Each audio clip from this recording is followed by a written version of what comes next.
Good afternoon, everyone. I hope you're all doing well. I am here to talk with you today about diabetes, specifically type 2. Now, there are 3 different types of diabetes. You have type 1, type 2, and gestational. Type 1 diabetes is where the body produces either little or no insulin. Insulin is a hormone made by the pancreas that acts like a key to let glucose, also known as sugar, from the food we eat pass from the bloodstream to the cells in the body to produce energy.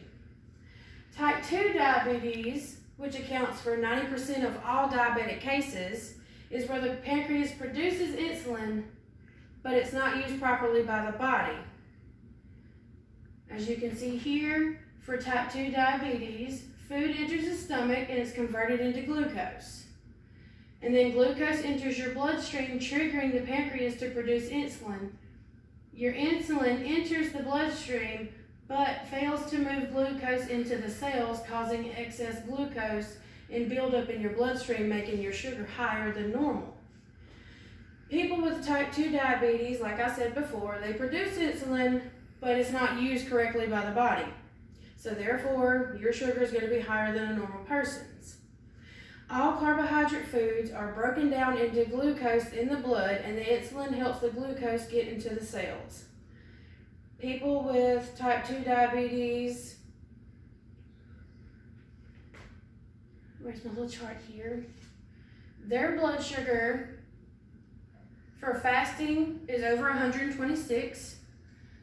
After they just eat, it's 220 to 300, and 3 hours after they eat, it's 200 plus. A normal blood sugar is between 80 and 100 for fasting, 170 and 200 after you just eat, and 120 to 140 3 hours after eating.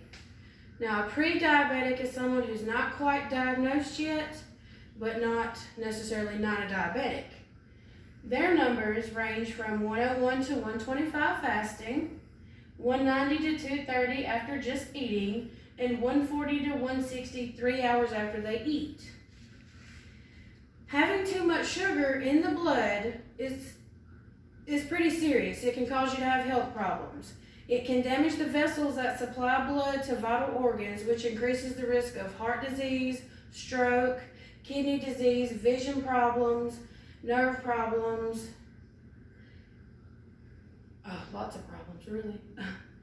Symptoms of type 2 diabetes are excessive thirst, frequent urination, tiredness, lack of energy, blurred vision, and even tingling in your hands and your feet.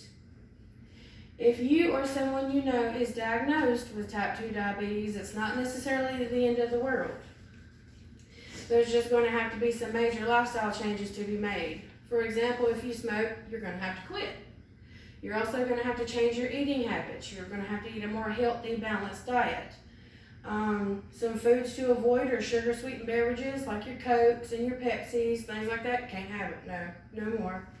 Your trans fats, peanut butter, spreads, creamers, frozen dinners, white bread, pasta, rice, snack cakes like Little Debbie. Don't have to put them down. You're not allowed to have them no more.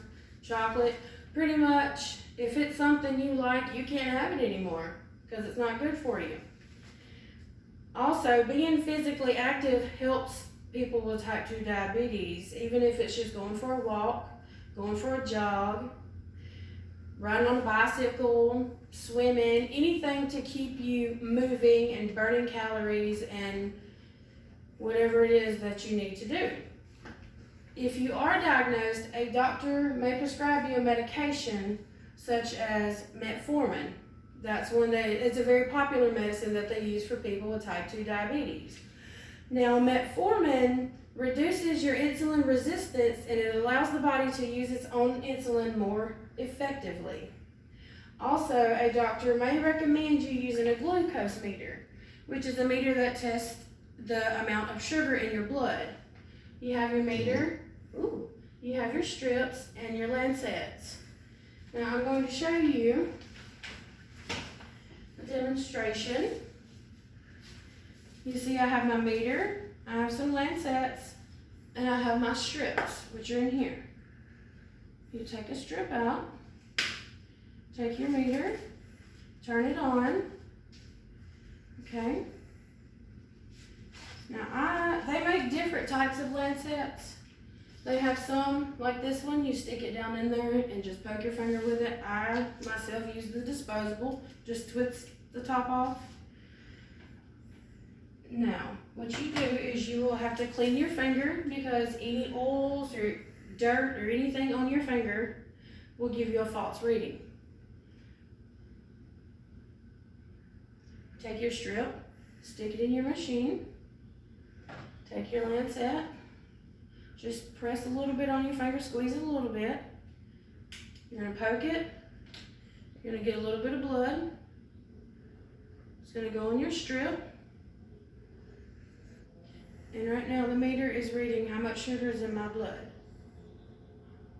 Right now my sugar is 95. So according to this chart, which I just ate about 3 hours ago, it's normal. So, not too bad. Alright, and then once you're done with these things, you just put them all back in your little case. Wipe your finger out, get all the blood off your finger. And all this is now garbage.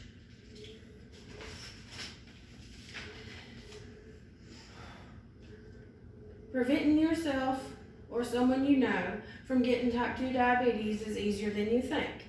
Having a healthy diet, getting regular exercise, it helps to keep your blood glucose levels low and under control. Losing weight if you are overweight is another preventative method. You can lose about 5 to 10% right here of your normal body weight if you're overweight. Now, let's say you weigh 200 pounds. Your goal is to lose between 10 and 20 pounds. Just remember, eat healthy, stay active, and you should be fine. In conclusion, I wanted to provide you with information today about type 2 diabetes, what it is, what to do if you're diagnosed, and how to prevent it. I hope my information that I have provided for you today has been helpful. If you know anyone with type 2 diabetes, maybe you can help them out if they don't know that much about it. So, well, I hope you all have a good day and thank you for your time.